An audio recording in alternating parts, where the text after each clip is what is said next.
ಮಹಿಳೆಯರನ್ನು ಗೌರವಿಸುವುದನ್ನ ಛತ್ರಪತಿ ಶಿವಾಜಿ ಮಹಾರಾಜರಿಂದ ಕಲಿಬೇಕು. ಸಹ್ಯಾದ್ರಿಯ ಸಿಂಹ ಈ ಸರಣಿಗೆ ತಮಗೆಲ್ಲ ಹಾರ್ದಿಕ ಸುಸ್ವಾಗತ.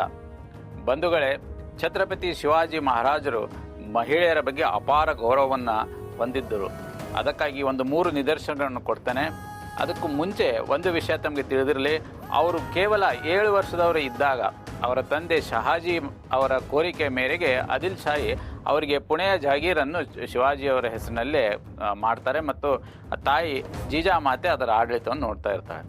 ಶಿವಾಜಿ ಅವರು ಕೇವಲ 15 ವರ್ಷದ ವಯಸ್ಸಿನಲ್ಲಿ ಇರುವಾಗ ಒಂದು ಘಟನೆ ಆಗ್ತದೆ. ಅದೇನೆಂದರೆ, ರಾಂಜಾ ಗ್ರಾಮದ ಒಬ್ಬ ಜಾಗೀರ್ದಾರ್ ಬಾಬಾಜಿ ಬಿಕಾಜಿ ಗುಜರ್ ಪಾಟೀಲ್ ಅನ್ನುವರು ಒಂದು ಅಸಹಾಯಕ ವಿಧವೆಯ ಮಾನಭಂಗವನ್ನು ಮಾಡ್ತಾರೆ.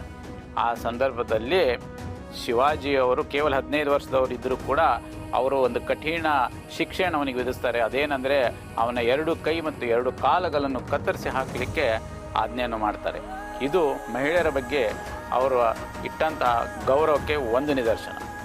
ಇನ್ನೊಂದು ನಿದರ್ಶನ ಅಂದರೆ 1648ರಲ್ಲಿ, ಅಂದರೆ ಶಿವಾಜಿ ಅವರು ಕೇವಲ 18 ವರ್ಷ ವಯಸ್ಸಿನವರು ಇದ್ದಾಗ ಮುಂಬೈ ಹತ್ತಿರದ ಕಲ್ಯಾಣದ ಒಬ್ಬ ಸುಬೇದಾರ ಮುಲ್ಲಾ ಅಹಮದ್ ಅವನ ಮೇಲೆ ಮರಾಠ ಸೈನಿಕರು ದಾಳಿ ಮಾಡಿ ಅವನನ್ನು ಸೋಲಿಸಿ ಅವನ ಸುಂದರವಾದಂಥ ಸೊಸೆಯನ್ನು ಸೆರೆ ಹಿಡ್ಕೊಂಡು ತೊಗೊಂಡು ಬಂದು ಶಿವಾಜಿಯವರ ಮಹಾರಾಜರ ಎದುರುಗಡೆ ನಿಲ್ಲಿಸ್ತಾರೆ.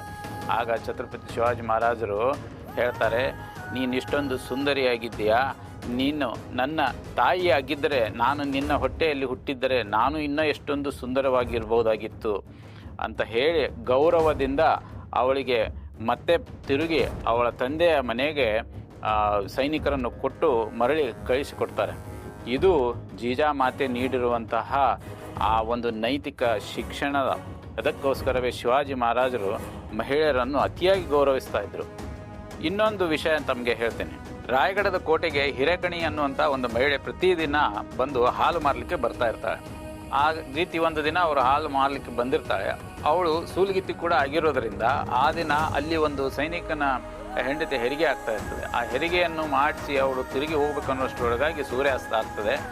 ಆಗ ನಿಯಮದಂತೆ ಸೂರ್ಯಾಸ್ತದ ನಂತರ ಕೋಟೆಯ ಸಿಂಹ ದ್ವಾರವನ್ನು ತೆಗೆಯೋದಿಲ್ಲ. ಬೆಳಿಗ್ಗೆ ಸೂರ್ಯೋದಯದ ನಂತರವೇ ದ್ವಾರವನ್ನು ತೆಗೆಯೋದು ಅನ್ನುವಂಥ ಒಂದು ಕಾಯ್ದೆ ಇರೋದರಿಂದ ಕಾವಲ್ಗಾರ ಬಾಗಿಲನ್ನು ತೆಗೆಯೋದಿಲ್ಲ. ಅವಳು ಹೋಗಿ ಪರಿಪರಿ ಬೇಡಿಕೊಂಡ್ರು ಅವನು ಬಾಗಿಲ ನಾನು ತೆಗೆಯೋದಿಲ್ಲ ಅಂತ ಹೇಳ್ತಾನೆ. ಅವಳು ಹೇಳ್ತಾಳೆ, ನಾನು ನನ್ನ ಚಿಕ್ಕ 6 ತಿಂಗಳ ಮಗುನನ್ನು ಬಿಟ್ಟು ಬಂದಿದ್ದೇನೆ, ಅವನಿಗೆ ಹೋಗಿ ಹಾಲು ಕುಡಿಸ್ಬೇಕು ಅಂತ ಹೇಳಿದ್ರು ಅವನು ಕೇಳೋದಿಲ್ಲ. ಆಗ ಅವಳು ಕೋಟೆಯಲ್ಲಿ ಎಲ್ಲ ಸುತ್ತಗಡೆ ತಿರುಗಾಡಿ ಒಂದು ಕಡೆ ಅವಳಿಗೆ ಒಂದು ಜಾಗದಿಂದ ಇಳಿದು ಹೋಗ್ಬೋದು ಅಂತ ಅನಿಸ್ತದೆ. ಅಲ್ಲಿಂದ ಹತ್ತಿ ಅದು ಬಹಳ ಕಷ್ಟ ಇರ್ತದೆ. ಆದರೂ ಕಷ್ಟಪಟ್ಟು ಅವಳು ಏನು ಒಂದು ಸಾಹಸಮಯ ರೀತಿಯಲ್ಲಿ ಕೆಳಗಡೆ ಕೋಟೆಯಿಂದ ಅಲ್ಲಿಂದ ಇಳಿದು ಹೋಗಿ ತನ್ನ ಮಗುವಿನನ್ನು ಸೇರಿಕೊಂಡು ಅವಳಿಗೆ ಹಾಲನ್ನು ಕುಡಿಸ್ತಾಳೆ.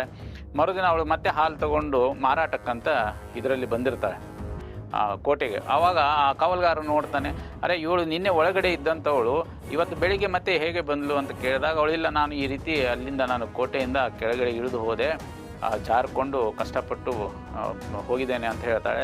ಇದು ಮಹಾರಾಜರ ಗಮನಕ್ಕೆ ತರಲಾಗ್ತದೆ.